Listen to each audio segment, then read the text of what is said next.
Michael. Yeah, Roland, I watched the interview twice, and Harris and Walz did an excellent job of handling themselves, answering the questions. They were not deep, insightful questions. I thought they may be more hard-hitting questions than what Dana Bash asked. A lot of the questions dealt with attacks from Republicans, things of this nature. But, what you would do on day one, yeah, I agree. That really is a dumb question because the cabinet her cabinet will be approved by the Senate.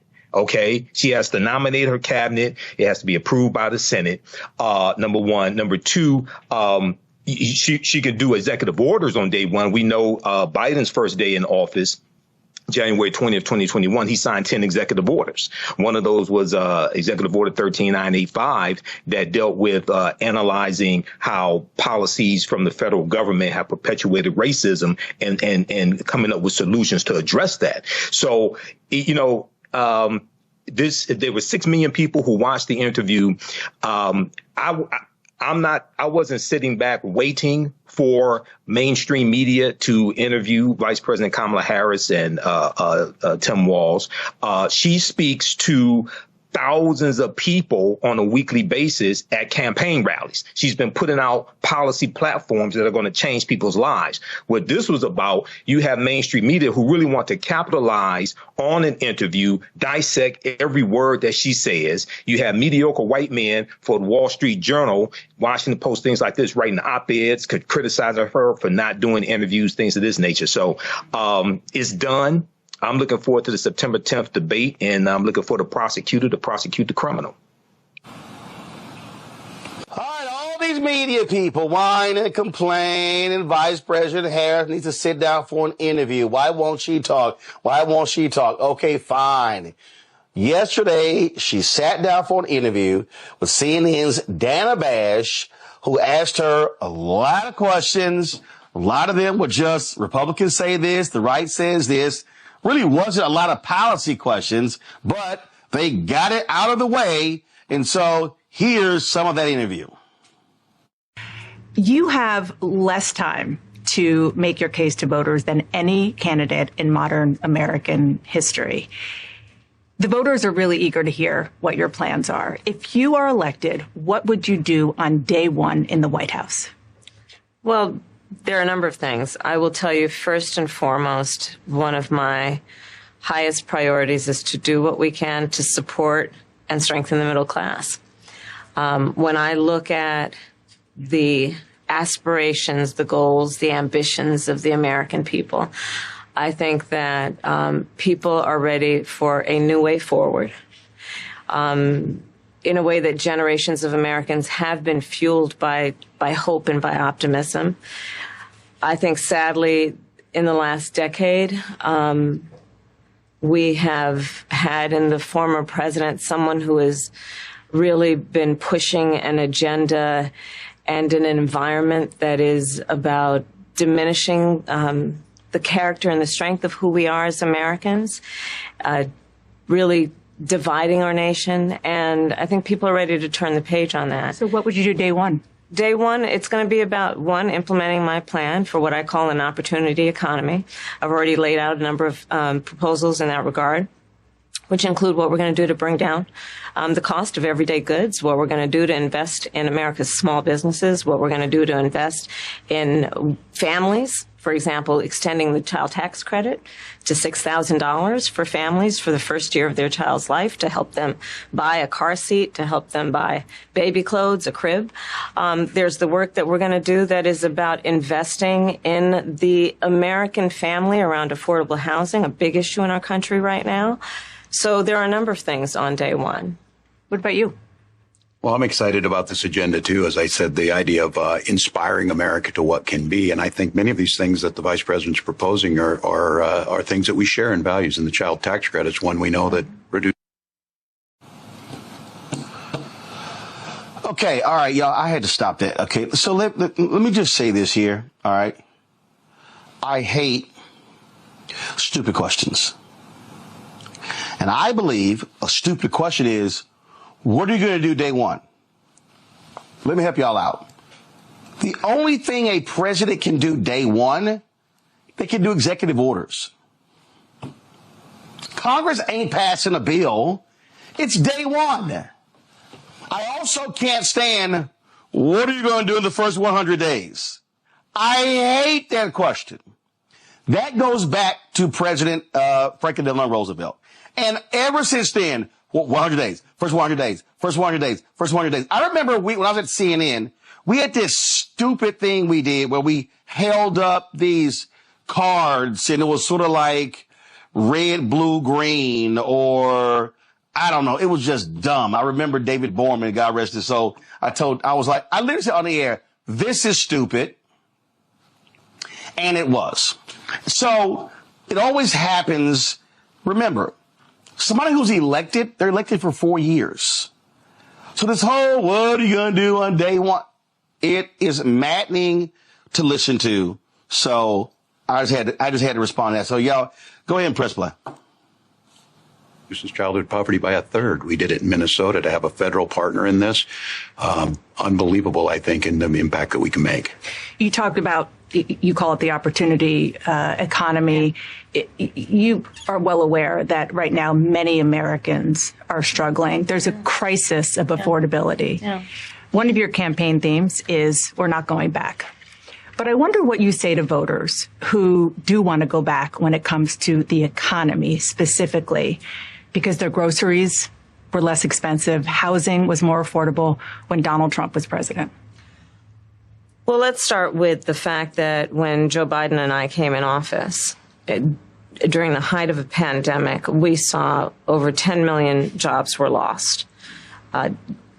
People, literally, we were all tracking the numbers. Hundreds of people a day were dying because of COVID. The economy had crashed. In large part, all of that because of mismanagement by Donald Trump of that crisis. When we came in, our highest priority was to do what we could to rescue America. And today, we know that we have inflation at under 3%. A lot of our policies have led to the reality that America recovered faster than any wealthy nation around the world. But you are right. Prices, in particular for groceries, are still too high. The American people know it. I know it. Which is why my agenda includes what we need to do to bring down the price of groceries. For example, dealing with an issue like price gouging. What we need to do to extend the child tax credit to help young families be able to take care of their children in their most formative years. What we need to do to bring down the cost of housing. My proposal includes what would be a tax credit of $25,000 for first-time home buyers, so they can just have enough to put a down payment on a home, which is part of the American dream and their aspiration, but do it in a way that allows them to actually get on the path to achieving that goal and that dream. So you have been vice president for 3.5 years. Yeah. The steps that you're talking about now, why haven't you done them already? Well, first of all, we had to recover as an economy, and we have done that. I'm very proud of the work that we have done that has brought inflation down to less than 3%. The work that we have done to cap the cost of insulin at $35 a month for seniors. Donald Trump said he was going to do a number of things, including allowing Medicare to negotiate drug prices. Never happened. We did it. So now, as I travel in the state of Georgia and around our country, the number of seniors that have benefited, I was in Nevada recently, a grandmother who showed me her receipts.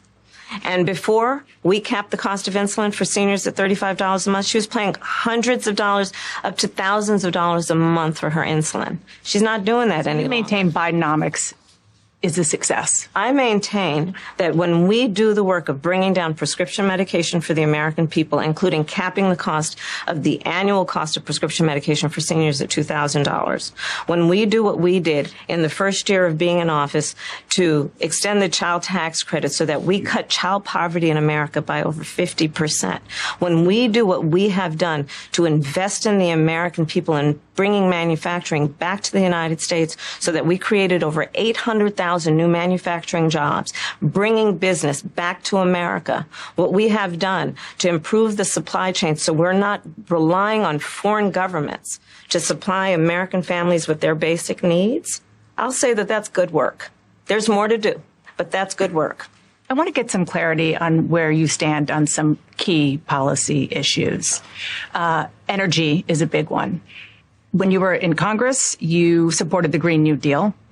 And in 2019, you said, quote, "There is no question I'm in favor of banning fracking." Fracking, as you know, is a pretty big issue, particularly in your must-win state of Pennsylvania. Sure. Do you still want to ban fracking? No, and I made that clear on the debate stage in 2020, that I would not ban fracking. As vice president, I did not ban fracking. As president, I will not ban fracking. In 2019, I believe, at a town hall, you said you were asked, would you commit to implementing a federal ban on fracking on your first day in office? And you said, there's no question I'm in favor of banning fracking. So yes. So it changed in that campaign? In 2020, I made very clear where I stand. We are in 2024, and I've not changed that position, nor will I going forward. I kept my word, and I will keep my word. What made you change that position at the time? Well, let's be clear. My values have not changed. I believe it is very important that we take seriously what we must do to guard against what is a clear crisis in terms of the climate. And to do that, we can do what we have accomplished thus far. The Inflation Reduction Act, what we have done to invest, by my calculation, over probably $1 trillion over the next 10 years, investing in a clean energy economy. What we've already done, creating over 300,000 new clean energy jobs. That tells me, from my experience as vice president, we can do it without banning fracking. In fact, Dana, I cast the tie-breaking vote that actually increased leases for fracking as vice president. So I'm very clear about where I stand. And was there some policy or scientific data that you saw that you said, oh, okay, I get it now? What I have seen is that we can grow and we can increase a thriving clean energy economy without banning fracking. Okay. All right, y'all. So, okay, enough of that. So there was a question in there where she literally asked her about Trump's attack on her blackness. Right? Anyway, let's deal with this in our panel. Michael Imhotep, hosts African History Network show coming to us out of Detroit. Michael, glad to have you here. Kelly Bethea, communication strategist, joining us out of D.C. Folks, go to my iPad here. Zelina Maxwell actually posted this tweet. She said, I took notes to keep track of the questions in the Kamala interview. Only 4 questions weren't a GOP attack or talking point in the form of a question. How does this type of interview help voters understand her policies at all? Damn good question, Kelly. It's a great question, and unfortunately, we don't have an answer for it. And as soon as I found out that Dana Bash was going to be conducting this interview, my heart sank, right? Because I was just so disappointed. And it was reflective of what we saw with the debate between Biden and Trump and how she moderated that debate. If you want to call it moderating, if anything, it was just, pushing propaganda. And it is disheartening to see somebody who has a storied history of good, solid journalism denigrating herself like this just for viewership purposes only. This was a bad interview, not because of the interviewee, but because of the interviewer. You have an obligation to get at the hard-hitting questions that Americans actually want to know. Americans don't know about the first 100 days. Americans don't know about the process for the first day of the presidency. You need actual policy questions. And frankly, it looked like Harris and Walz were ready for those questions. If I were a body language expert or anything along those lines, just looking at their posture, looking at how they were looking at Bash, they were annoyed. And I would be too.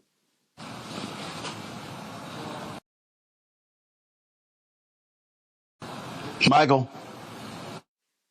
Yeah, Roland, I watched the interview twice, and Harris and Walz did an excellent job of handling themselves, answering the questions. They were not deep, insightful questions. I thought they may be more hard-hitting questions than what Dana Bash asked. A lot of the questions dealt with attacks from Republicans, things of this nature. But, what you would do on day one, Yeah, I agree. That really is a dumb question because the cabinet, her cabinet will be approved by the Senate. OK, she has to nominate her cabinet. It has to be approved by the Senate. Number one. Number two, she could do executive orders on day one. We know Biden's first day in office, January 20th, 2021, he signed 10 executive orders. One of those was Executive Order 13985 that dealt with analyzing how policies from the federal government have perpetuated racism and coming up with solutions to address that. So, you know, there were 6 million people who watched the interview. I wasn't sitting back waiting for mainstream media to interview Vice President Kamala Harris and Tim Walz. She speaks to thousands of people on a weekly basis at campaign rallies. She's been putting out policy platforms that are going to change people's lives. What this was about, you have mainstream media who really want to capitalize on an interview, dissect every word that she says. You have mediocre white men for the Wall Street Journal, Washington Post, things like this, writing op-eds, criticizing her for not doing interviews, things of this nature. So it's done. I'm looking forward to the September 10th debate, and I'm looking for the prosecutor to prosecute the criminal. So the question that Dana asked, again, this is just me here. I loved her answer to it because she basically was like, I ain't entertaining this BS. Let me go ahead and play this one for y'all. Check this out. About your opponent, Donald Trump. I was a little bit surprised. People might be surprised to hear that you have never interacted with him, met him face to face. That's going to change soon. But what I want to ask you about is what he said last month. He suggested that you happened to turn black recently for political purposes, questioning a core part of your identity. Yeah. And he's same old tired playbook. Next question, please. That's it? That's it. About your opponent, Donald Trump. Okay. I was a little bit surprised. People might be surprised to hear that you have never interacted with him, met him. His next question. That's going to change soon. But what I want to ask of a question is what he said last month. Let me say it again. It was an ass of a question. Black. Right. And why is it an ass of a question? Because, so can you please comment on him questioning your blackness? Why was it an ass of a question, Kelly? Can you please comment on him questioning your maleness? Governor Walz, hey, could you please comment, Vice President Harris, on the questioning of your womanness? Could you please comment on questioning your hair color choice? Vice President Harris, could you comment on why you wear more pantsuits than you wear skirts or dresses? No, and that's why it's an ass of a question. And I'm telling you right now, it drives me crazy. It absolutely drives me crazy when you could ask, because y'all let me know, because I didn't watch it. And it's nothing personal against Dana, but I don't watch CNN. But maybe y'all can help me out. Did Tyree Nichols and criminal justice reform come up during that interview? No. Okay. All right. So let me ask you. So the George Floyd Justice Act didn't come up in that interview, huh? No. Did the Supreme Court ruling regarding affirmative action come up in that interview? No. Okay. Did the Congo or South Sudan or Somalia or Ethiopia, did that come up in that interview? Africa did not come up in the interview at all. Haiti did not come up in the interview at all. That's interesting. I mean, was there even a question about saying, hey, Madam Vice President, your father is Jamaican. How do you see Jamaican-American relationships with you as president? Did that come up in the interview? No, but Roland, Palestine and Gaza came up in the interview. I mean, Palestine and Israel came up in the interview. Well, of course it did. Of course it did. Of course it did. Didn't. Hold on. Of course not. I'm just curious. Did, let's say, America be a nation, majority of people of color by 2043? How do you see advancing the economic interests of African Americans, other minorities? Did that come up in the interview? There were no it did not, and these were not hard hitting questions. Wait, follow me here. See, I'm not. Here's why I even don't get up. I don't even get caught up in the hard hitting questions, because I believe that you can ask important questions that are policy oriented, that are not specific, that other folk wouldn't call hard hitting. See, part of this media charade, and I'm gonna go to you, Kelly, then go to Michael. Part of this media charade, Kelly, is she needs to be asked the tough questions. She needs to be asked the difficult questions. No, she actually needs to be asked questions that are actually happening out there every single day in the world, such as, Madam Vice President, can I ask you a question? You had gotten a lot of criticism with regards to your call to dealing with price gouging. A Kroger executive admitted on the stand that they jacked up prices. Last year, Madam Vice President, there was that was an actual case where egg manufacturers admitted to collusion when it comes to pricing. There was an actual verdict. In fact, just going to show y'all this here. Egg prices, y'all.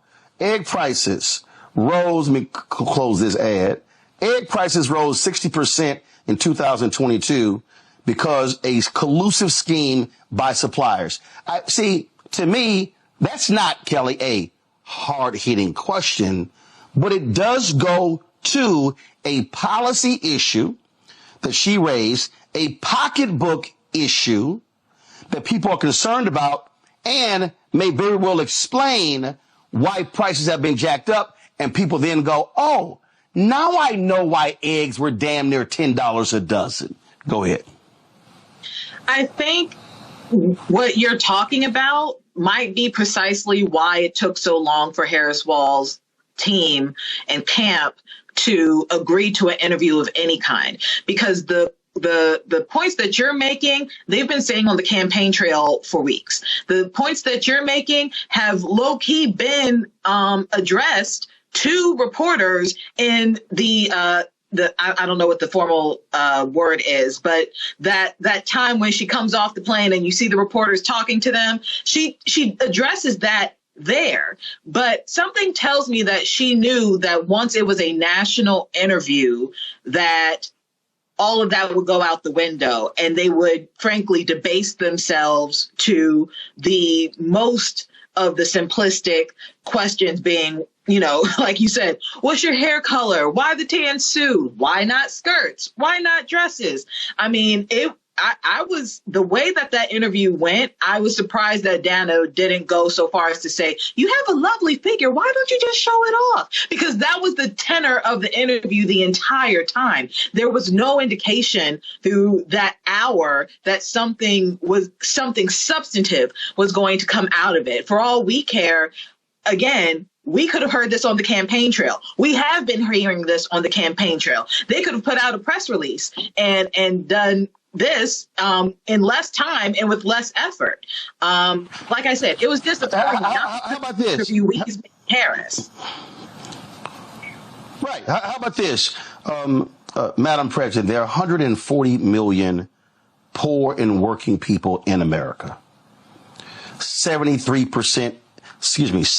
million of these people are women. 68% of these people are African American. 66 million are white. And these poor and working class people make up 30 to 40% of the electorate, and many of them sit out elections. What will you do as president to speak to the needs and the interest of low and working class people? That's a better question than asking about, well, Donald Trump said this. What do you say, Michael? Yeah, I agree, Roland. And when I used the term hard hitting, I didn't mean a gotcha question. I meant something that's insightful, a question that would cause people to come to answer that Vice President Kamala Harris would give, would cause people to really learn a lot more about her and her policies. That's what I meant when I used the term hard hitting. When the answer that she gave to the question about Donald Trump questioning her blackness, quote, same old tired playbook that she said, is what she said. When I took away from that, that also goes to another question that was asked, and she talked about turning the page on the last 10 years, because the last 10 years, especially dealing with with Trump in power and then also surrounding Trump, has been a divisiveness in this country, a nastiness in this country. And she's talking about turning a page on that, the othering of other people. So, yeah, and her plans dealing with attacking price gouging, that came up a little bit. It could have, because of the case that's taken place to stop the merger of Kroger and Albertson, and what came out Tuesday in court dealing with price fixing. OK, that should have come up. Dana Bash should have asked that question, I think. In fact, if you're going to go that route, which you also say, President Biden has been extremely aggressive when it comes to his Federal Trade Commission and stopping a lot of these mergers and acquisitions that create monopolies. Yes. Will you, as president, continue to be just as aggressive as President Biden has been, or will you be more what some are called business friendly? See, substantive question. Not sexy, not a gotcha, may not necessarily go viral, but that is a policy question that could have also potentially elicited a difference between her as president and Biden as president. So all I'm saying to folks is that just understand, to everybody who's watching, when you see these questions, these are questions that senior execs wanted and asked, things along those lines. They don't always dovetail with really what's happening out there in the real world. So, and we know you ain't gonna have no black questions come up. So I can guarantee you, when I get an interview with her, it's gonna be some black questions, because that's what we do. But I don't like most of these interviews because it's a whole bunch of gobbledygook that doesn't mean anything. To visit our website, AfricanHistoryNetwork.com, AfricanHistoryNetwork.com. Register for the online history classes that I teach on Saturdays and Sundays. Register for the online history classes that I teach on Saturdays and Sundays. Sundays is Black Resistance Movements, from Christopher Columbus to the Haitian Revolution and the Black Power Movement, 1492 to 1968. This is a 10-week online course.